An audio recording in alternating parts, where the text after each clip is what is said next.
Ya, bismillahirrahmanirrahim. Assalamualaikum warahmatullahi wabarakatuh. Tatap muka yang ke-13 untuk mata kuliah agroekologi, kita akan membahas agroekologi alami, yaitu belum tersentuh oleh suatu teknologi manusia atau belum terjamah oleh manusia, masih steril. Nah, ini salah satu data yang menunjukkan perubahan tutupan lahan di Das Kalikonto Malang ya, tahun 2005 ya. Datanya seperti ini. Jadi kelihatan sekali contoh tahun 90 atau 90-an ini hijau adalah hutan terganggu, agroforestry hijau yang agak muda, agak tua, perkebunan, tanaman pangan dan lain-lainnya.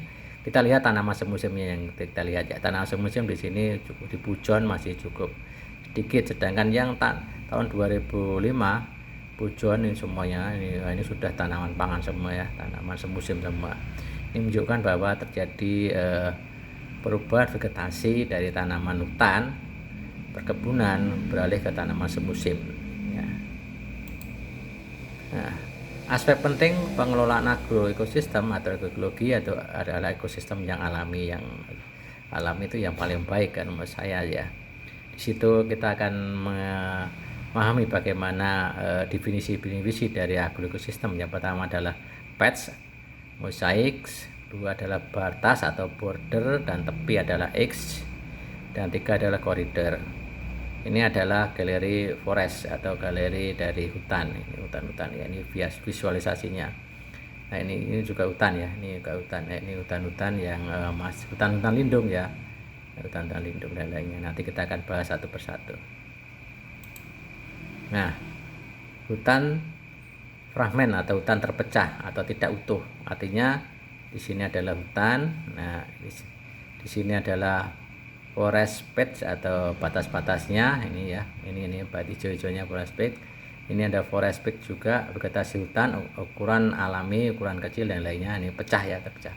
Ini kenapa bisa terpecah ini? Karena ditebang oleh manusia untuk beralih fungsi menjadi tanaman-tanaman semusim atau tanaman perkebunan, sehingga hutan alaminya menjadi berkurang satu demi satu sehingga menjadi seperti ini tampilannya. Apa sih yang dimaksud dengan patch dan juga mosaik? Yang pertama adalah patch adalah daerah yang relatif homogen, seragam, yang berbeda kondisinya dengan lingkungan sekitarnya. Connectivity adalah level suatu konsep dalam mendukung dan menghambat perpindahan organisme dari satu patch ke patch yang lain. Apa yang dimaksud dengan batas atau tepi? Nah, atau landscape atau patchy atau terpecah-pecah. Ini ya, salah satunya ini contohnya yang sudah digambar. Bagaimana ini adalah agroforestry, tanaman-tanaman hutan. Ini tanaman semusim. Nah, ini juga tanaman-tanaman buah-buahan. Di sini adalah tanaman pisang ya, tanaman pisang, dan juga tanaman-tanaman yang lain.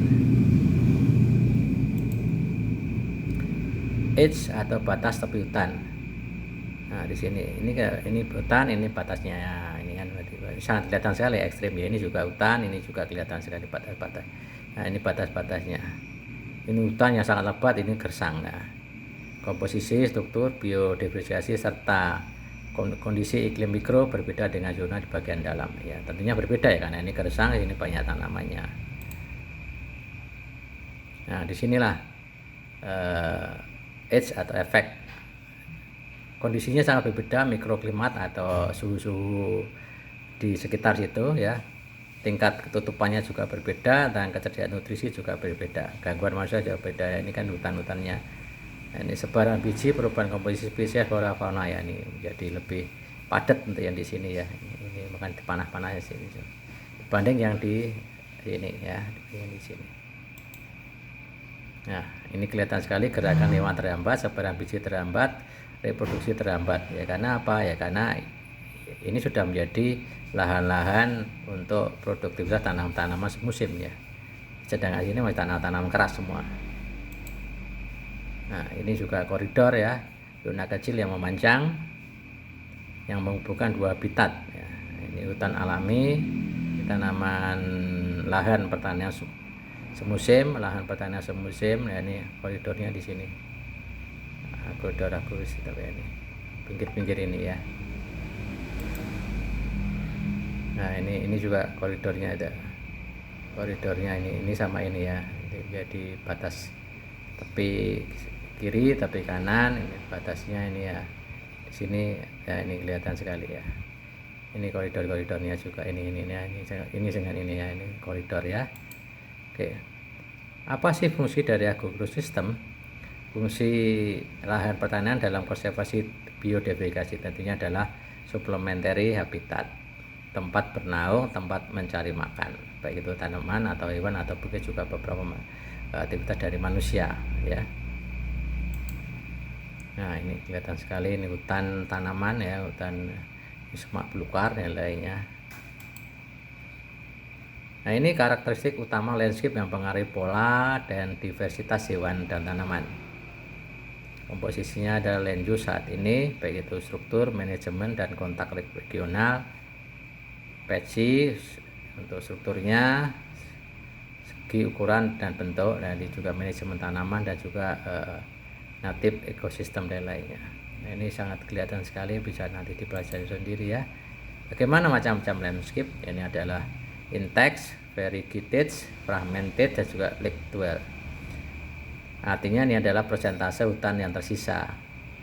Kurang dari 90% habitat orisinil itu hutan alami, artinya masih cukup alaminya 90%. Habitat orisinilnya 60 sampai 90 untuk variegated, sedangkan fragment ada 10 sampai 60, sedangkan lake dwell adalah kurang dari 10, itu hutan alami yang tersisa. Jadi tinggal 10% yang orisinil. Oke. Termasuk kategori landscape yang manakah? Nah ini hutan hujan tropis, Amazon rainforest, yaitu hutan hujan Amazon ya.